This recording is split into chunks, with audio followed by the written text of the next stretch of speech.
अध्याय 11 आधारभूत आनुपातिकता प्रमेय वाला जो अध्याय हम लोग पढ़ रहे थे उसका सेकंड एक्सरसाइज देखिए।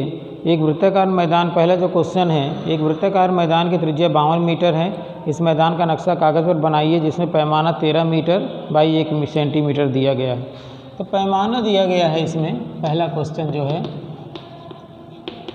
पैमाना है 13 मीटर इस टू 1 सेंटीमीटर, यानी कि जो नक्शा बनाया जा रहा है ज़मीनी हकीकत में यदि वो 13 मीटर लंबा है तो उसको 1 सेंटीमीटर का बनाया गया है। तो इसमें है 52 मीटर। तो 52 मीटर के लिए अपन को नक्शा बनाना है तो कितने सेंटीमीटर रेडियस का लेकर के हमको त्रिज्या बनाना पड़ेगा। तो अपन क्या करेंगे, इसलिए कुल लंबाई क्या दिया हुआ है इसमें, वृत्ताकार मैदान की त्रिज्या बराबर 52 मीटर। इसलिए नक्शे में त्रिज्या की लंबाई, नक्शे में त्रिज्या की लंबाई हो जाएगा 52/13 यानी कि 4 सेंटीमीटर। तो 4 सेंटीमीटर त्रिज्या का एक अपन क्या करेंगे, इसमें वृत्त बना देंगे। एक वृत्त बनाइए, इसमें लिखा रहेगा 4 सेंटीमीटर। ये पहला क्वेश्चन हो गया, देख लीजिए इसको।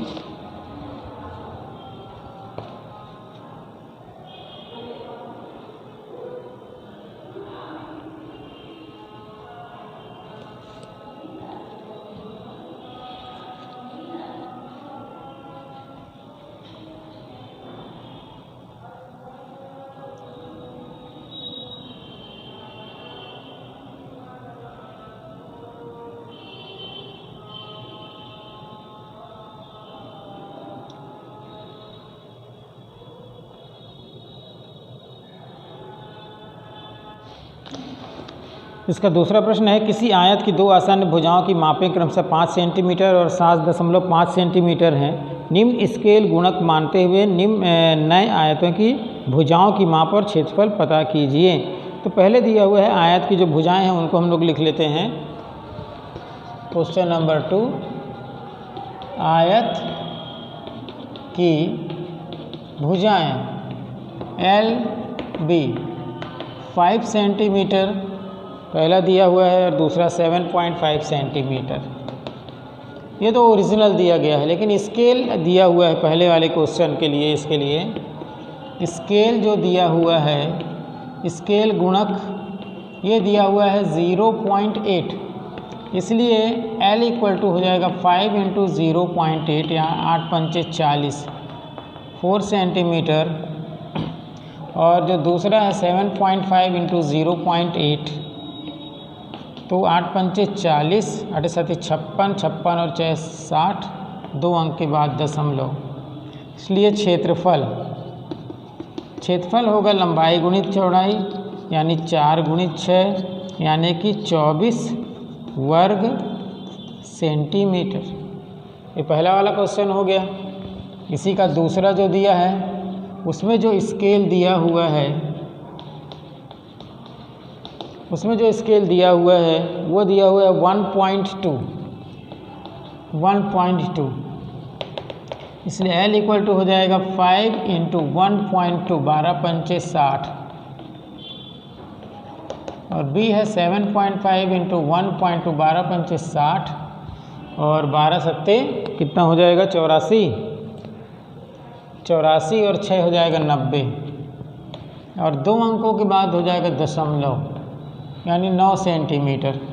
इसलिए आयत का क्षेत्रफल लंबाई गुणित चौड़ाई 6 × 9, 9 × 6 = 54 वर्ग सेंटीमीटर। इसका जो तीसरा है उसमें लिखा हुआ है 1 लेकर के 1.0 लेकर के ही गुणक लेकर के बनाना है। तो 1.0 लेकर के यदि आप बनाओगे तो सेम आंसर आ जाएगा। 1 से इसको मल्टीप्लाई करोगे तो 5 एकम 5 ही होगा, 7.5 को 1 से मल्टीप्लाई करो 7.5 आंसर होगा, फिर इन दोनों को मल्टीप्लाई कर देंगे तो आ जाएगा इसका एरिया। ठीक है, लिख लीजिए इसको।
देखिए क्वेश्चन नंबर 3 है।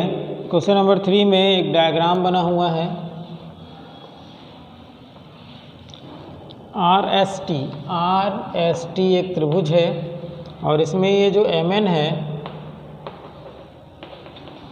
MN है वो ST के समानांतर दिया गया है। यहाँ है 6, यहाँ है 3। तो हम लोग को फाइंड आउट करना है TN NR। हम लोग को क्या क्या पता करना है? TN अपान NR ज्ञात करना है। दूसरा TR अपान NR ज्ञात करना है। तीसरा TN अपान RT ज्ञात करना है। ये हम लोग को ज्ञात करना है। इसमें ये दिया हुआ है,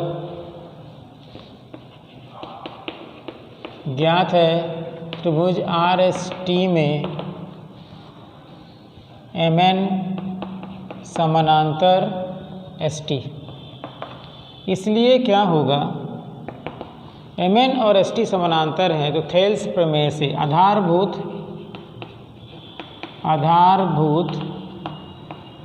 आनुपातिकता प्रमेय से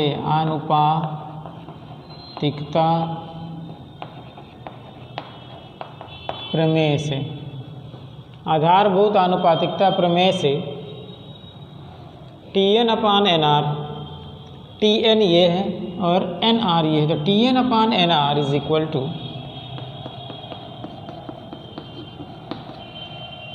SM अपान MR। और SM का वैल्यू 3 है और ये 6 है तो कैंसिल होगा तो 1/2 आ जाएगा। तो TN अपान NR की जो वैल्यू है ये है। ये एक आंसर आ गया, पहला आंसर। फिर हम लोग को निकालना है TR अपान NR।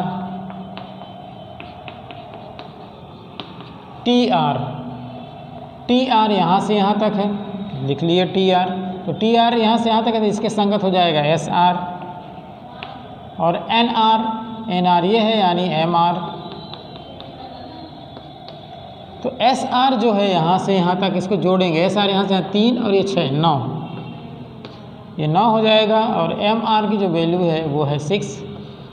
काटेंगे तो 3 3 9, 3 दूनी 6, यानी कि 3/2। एक ये आंसर आ गया आपका। तीसरा है TN अपान RT। TN अपान RT, TN ये है TN, तो TN का हो जाएगा SM और RT यानी SR। तो SM का जो वैल्यू है वो है 3 और SR का जो वैल्यू है 6 + 3 हो जाएगा 9, यानी 1/3।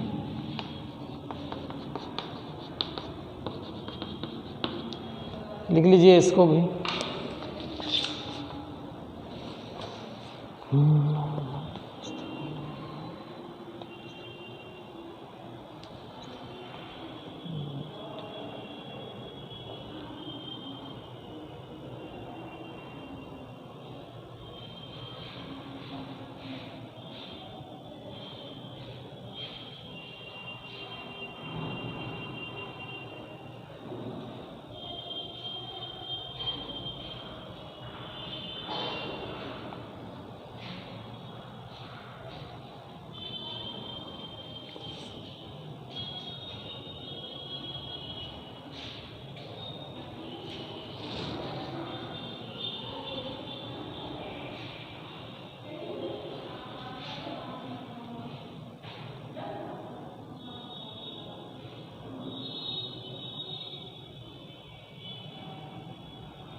क्वेश्चन नंबर 4, आधारभूत समानुपातिक प्रमेय का उपयोग करते हुए सिद्ध कीजिए कि एक त्रिभुज की एक भुजा के मध्य बिंदु से होकर दूसरी भुजा के समानांतर खींची गई रेखा तीसरी भुजा को समद्विभाजित करता है।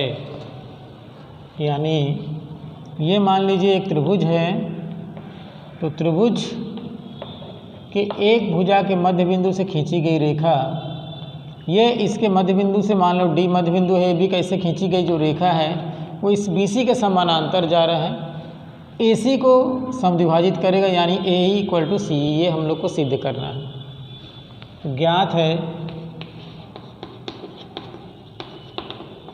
त्रिभुज ABC में DE समानांतर BC तथा AD बराबर BD, क्योंकि D मध्य बिंदु है।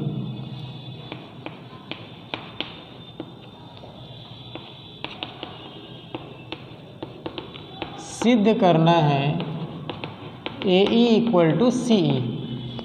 त्रिभुज ABC में DE समानांतर BC दिया हुआ है और DAD AB का मध्य बिंदु है। हम लोग को सिद्ध करना है AE बराबर CE। चलिए उपपत्ति में चलते हैं। त्रिभुज ABC में AD बराबर BD दिया हुआ है, ज्ञात है, गिवन दिया है, तथा DE समानांतर BC ये भी ज्ञात है, दिया हुआ है। तो आधारभूत आनुपातिकता प्रमेय से क्या होगा, यदि किसी त्रिभुज की एक भुजा के समानांतर कोई दूसरी रेखा खींची जाए तो बाकी दोनों भुजाओं को वो समान अनुपातों में विभाजित कर देता है, तो बाकी दोनों भुजाएं समान अनुपात में आ जाएंगे। AD/BD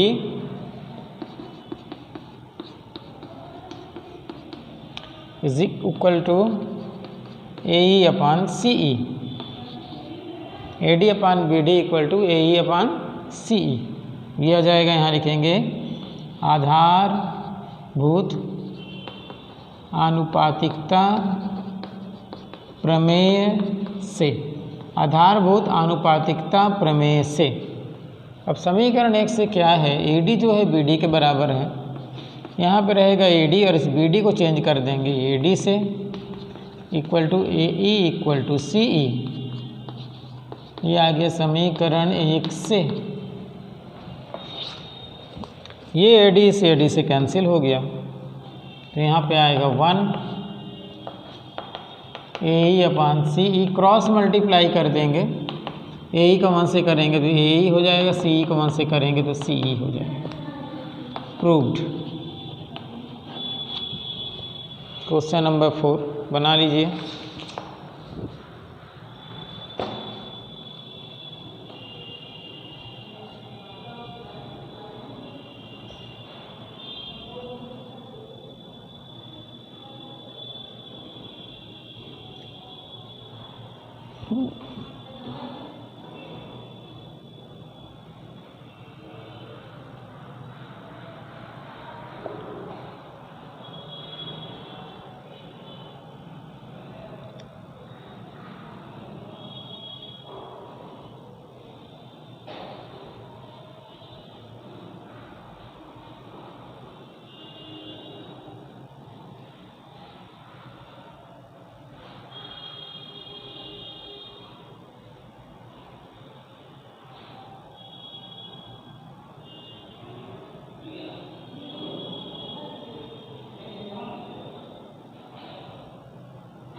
5 देखिए, आकृति DF आकृति में एक आकृति बना हुआ है, दिया हुआ है बुक में।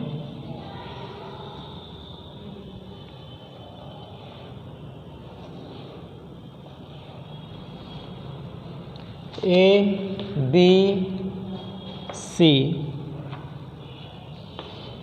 DEF, इसमें दिया हुआ है DF समानांतर AE। ये जो DF है वो AE के समानांतर है और BE इसी के समानांतर है। BE जो है DE समानांतर AC, DE AC के समानांतर है, DF AE के समानांतर है। तो हम लोग को सिद्ध करना है BF upon FE is equal to BE upon EC, ये सिद्ध करना है। तो ज्ञात है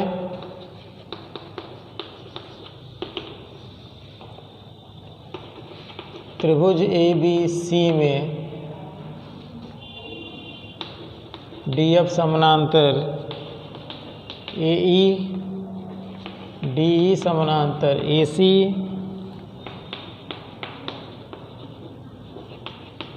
सिद्ध करना है BF upon FE is equal to BE upon EC, ये सिद्ध करना है हम लोगों को।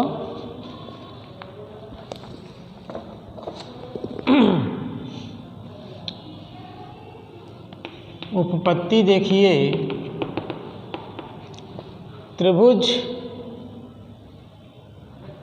ABE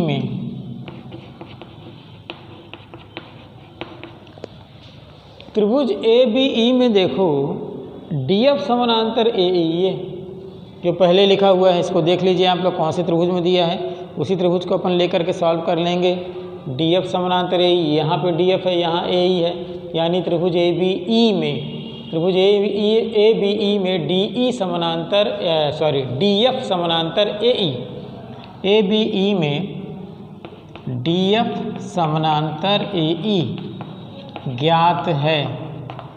चूँकि ये समानांतर हैं तो दोनों भुजाओं को समान अनुपातों में विभाजित करेगा, यानी BD upon DA is equal to BF upon FE।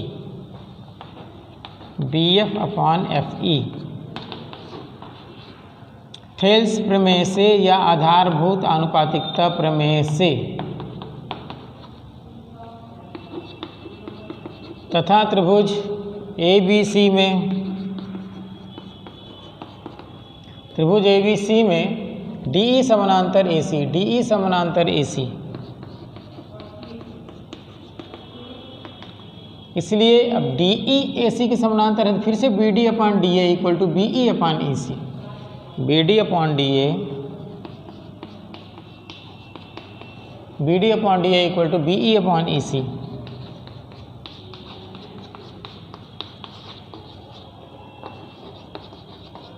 Thales प्रमेय से समीकरण 1 और 2 से, समीकरण 1 और 2 में देखिए BD upon DA left hand side equal है तो राइट हैंड साइड इक्वल हो जाएगा, यानी BF अपान FE